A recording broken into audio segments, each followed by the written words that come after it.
आपण पाहत आहात सत्यदर्शन न्यूज। कमी पावसामुळे उजनीच्या पाण्याने गाठला तळ। पुणे जिल्ह्यातील धरणे पूर्ण क्षमतेने भरल्यानंतर उजनीची भरती सुरू होते। उजनी पाणलोट क्षेत्रातील पावसामुळे वरील धरणांचे ओव्हरफ्लोचे पाणी उजनीत येते, परंतु यंदाच्या कमी पावसामुळे वरील धरणे भरली परंतु उजनी भरलेच नाही। यामुळे उजनी धरणापर्यंत भीमा नदीवरील बंधारे तसेच पाणलोटातील धरणामध्ये समाधानकारक पाणीसाठा आहे, तिथून कर्जत तालुका हद्दीत पाणी येऊ शकते।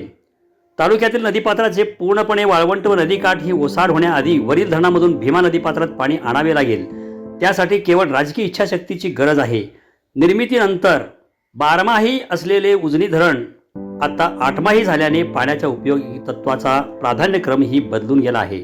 पाणी नियोजन बैठकीत प्रकल्पीय तरतुदीचा मुद्दाच चर्चेला जात नसल्याने प्रकल्पग्रस्त शेतकरी वाऱ्यावर आहेत। धरण 100% भरल्यावर जमिनी पाण्यात जातात। उरलेल्या जमिनीत पिके घेण्यासाठी उन्हाळ्यात नदीपात्रात पाणी राहत नाही। परिणामी शेतकऱ्यांना ऊसाची क्षेत्र वगळता 1 किंवा 2च पिके घेता येतात। उजनी धरणाच्या एकूण पाण्याचा अधिकृतपणे वापर सुमारे 30,000 हेक्टरवर केला जातो। त्यातील 2,711 हेक्टर व 604 हेक्टर क्षेत्र अनुक्रमे कर्जत व श्रीगोंदा तालुक्यातील आहेत। हे क्षेत्र परवानधारकांचे असले तरी तेथे पाण्याचा अनिर्बंध उपसा केला जातो। यातील मोठे क्षेत्र ऊस शेतीचे असल्याने पाण्याची गरज ही मोठी आहे। त्यामुळे अशा प्रकारच्या पिकाच्या पाण्याचे व्यवस्थापन यापुढे काटकसरीने करणे गरजेचे आहे।